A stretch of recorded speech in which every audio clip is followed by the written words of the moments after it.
Hi. So today I'm excited because this is step three and it's my absolute favorite. This is basically a spending dashboard or spending analysis. It gives you the opportunity to load in your data and take a look at where you spend your money.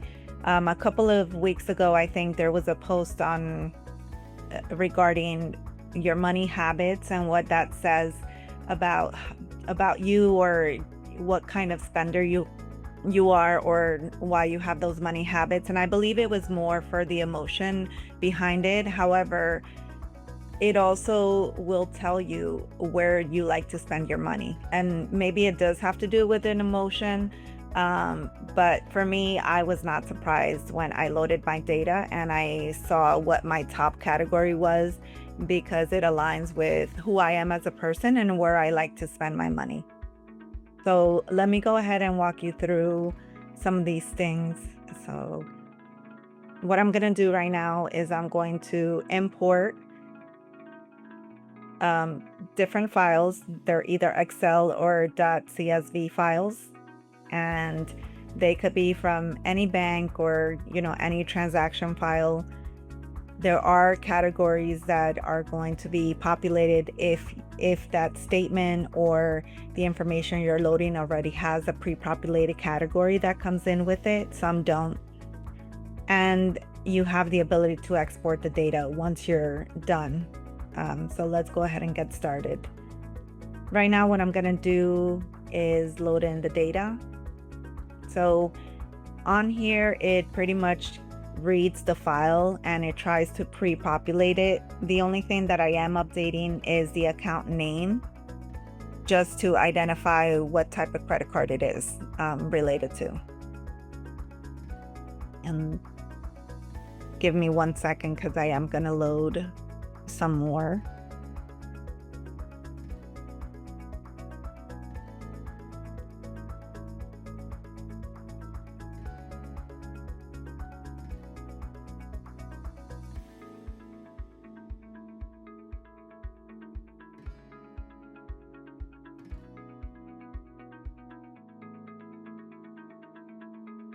Okay, some more.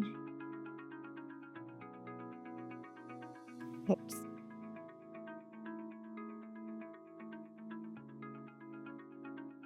We'll just put the last four digits for this one. And you can see that I'm just updating the account name. I'm leaving everything else as is so it can read it, whether it's negative numbers, whether it's positive numbers. I'm letting the system kind of dictate that. Okay. And I'll have another session or another bit small clip to go over the credit cards and why I use the ones that I use. I'm not trying to endorse anyone in particular. This is just the ones that I tend to gravitate towards, and I'll go over that in a separate session.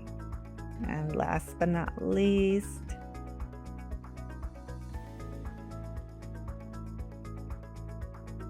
voila.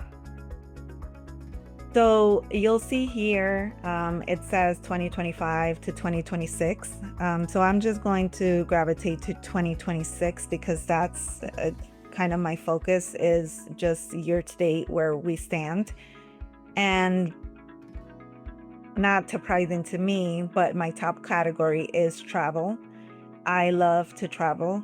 For anyone that knows me, I try to travel at least once a month, whether it's a car trip somewhere locally, that we can drive 3 to 5 hours out. My husband has no issues driving, so that helps a lot to do car travel.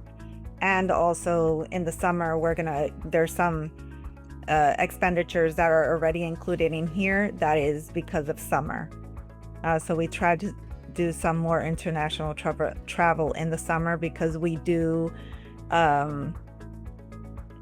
basically run our household around the school schedule. So you'll see here, there are some dashboards, the pie chart, the regular chart, and then by category. You have the ability to see particular categories if you wanted to. So if I wanted to go to travel, I can check, where I'm spending most of that money.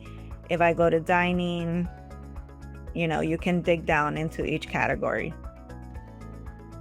And you can even search by a particular merchant. And I also added self-care. So it's important to take care of yourself. So I added a self-care category.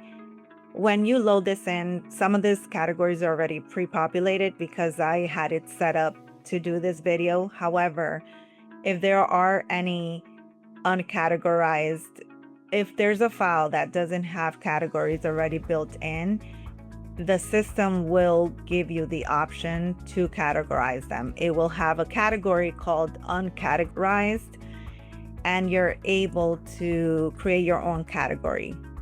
So you're able to change it to any of the categories available here or add a new one. And when you save rules, it will create a .json file. And when you load your data in again, you're able to load those rules so that it knows, okay, I already loaded this before. Let me load the rules for the uncategorized. And you're able to export this into Excel and PDF, which is also great for any of you that have businesses. That helps your accountant. So the detail of that you can hand over to your accountant and you're pretty much done. And it also helps you look at in your business where you're spending most of your money. So this is my personal stuff. I am gonna start over and also share what it would look like for a business. So let me go ahead and start over. And now I'm going to pull in business activity.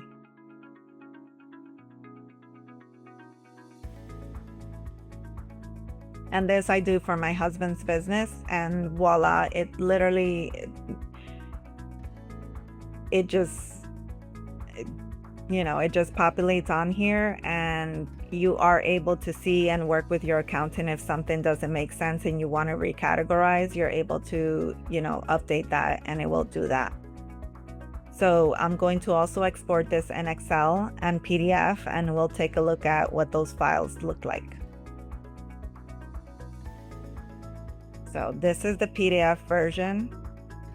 It has a summary of all the different categories and then the detail behind it. You are able to just export by categories. So if you just wanted to filter and export automotive, for example, I can export the PDF and you'll see that it'll just list out what falls under that category, which I think is great. So now let me open up the Excel file. The Excel file is the one really that you can probably hand over to your accountant. It has the same detail. So it has the spending by category, which is really what they might pick up, but it has the detail behind it so that you're able to have it, or they can have it for just in case you get audited or anything. You have that support. So here this is a time saver for me. I do this maybe once a month. So this for me is going to save me that once a month for the whole year, like 12 hours, which is great. I love saving time on things that usually take me time to do. So that is pretty much it. This will also be available on my website for a small fee. But like I said, I really love this one because this is where you can go into the nooks and crannies to help support what we did in the first step, which is your financial snapshot. This kind of brings it all together to understand your spending habits and where you can, try to find more savings. Where are you spending your money? Understanding how you spend. If there's, step number 4 is the strategy. If you are in debt and you want to pay off some debt, step 4 is the strategy that you'll be using in order to do that, to accomplish what it is that you're trying, your goals, what your goals are. So I hope you find this useful. If you have any questions, you can email us. Everything's on the website, so you can download the dashboard, the app. You can download the Excel files for the financial snapshot. And I look forward to supporting you how I can. Thank you.